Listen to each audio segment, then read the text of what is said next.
I was making coffee when her phone started buzzing nonstop on the dining table. At first I just ignored it, probably just her group chat going crazy again. But the notifications kept coming, one after another, all from the same contact. It was a name I didn't recognize. Curiosity got the better of me, so I glanced at the screen. The message preview was right there, plain as day. I miss you. My stomach just twisted into a knot.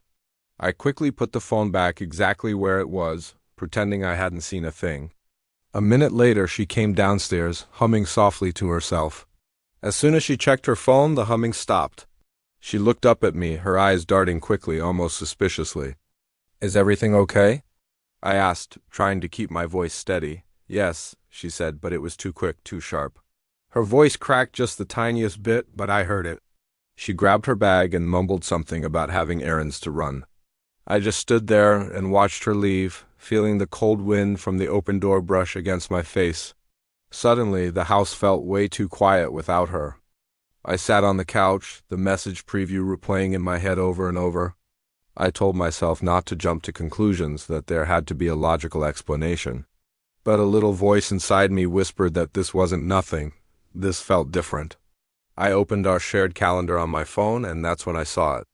She had cleared her entire afternoon without saying a word to me. That was new, and that was suspicious. Without another thought, I grabbed my keys.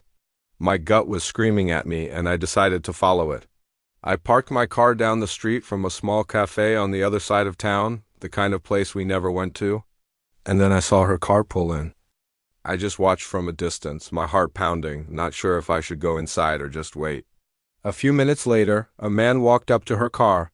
She opened the door, stepped out, and gave him this huge smile. It was a smile I hadn't seen on her face in months, not when she was looking at me anyway. My heart sank as she hugged him, a tight, familiar-looking hug. They walked into the cafe together, laughing like it was their usual spot. I stayed in my car, feeling like the whole world was collapsing around me. I just sat there, waiting, hoping, praying that maybe I was misunderstanding the whole situation. But after 10 minutes, I could see them through the window. They were sitting close, talking quietly, laughing softly. His hand brushed against hers, and she didn't pull away. I felt numb. It was like watching a movie of my own life falling apart. I pulled out my phone and recorded a few seconds of their interaction just to prove to myself that I wasn't going crazy, that I wasn't imagining this. When she finally left the cafe, she looked refreshed, almost glowing. She got in her car and drove home like everything was perfectly normal. I was waiting for her at the dining table when she walked in. She was smiling until she saw my face. "How were your errands?" I asked, my voice flat. "Oh, tiring," she said. "Boring, you know." I looked her straight in the eye. "Did you go anywhere interesting?" She paused for a second, then said, "No, not really." That's when I dropped it. "I saw you." At the cafe, she froze completely.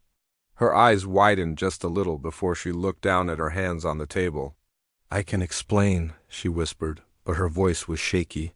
"Go ahead," I said. "He's just a friend," she started. "I just needed to talk to someone." "A friend? Why have I never heard of this friend?" She insisted she didn't want me to misunderstand. I shook my head. "Misunderstanding isn't the issue here." "Lying is," she tried to defend herself, saying it wasn't what it looked like. So I played the video on my phone and set it on the table. The guilt washed over her face instantly. She whispered, "I made a mistake." I looked at her, the pain just searing through me. "How long has this mistake been happening?" She didn't answer. Her silence told me everything I needed to know.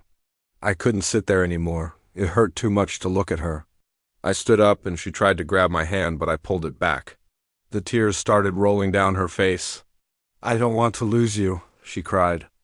"Then why didn't you think about that before you met him in secret?" She couldn't even look at me.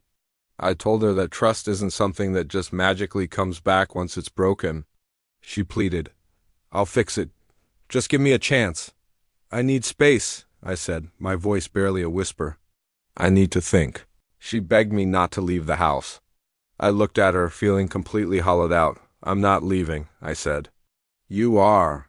She went upstairs and packed a small bag while I just stared at the wall, feeling nothing and everything all at once.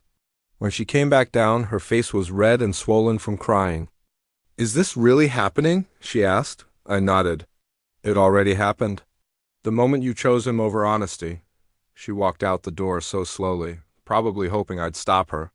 I didn't. The door closed with a quiet click, but the silence that followed was deafening. I sat back down at the table, staring at the empty chair where she used to sit. And for the first time in a long, long time, I realized that the truth, no matter how painful it is always better than being kept in the dark. Sometimes losing someone isn't the ending.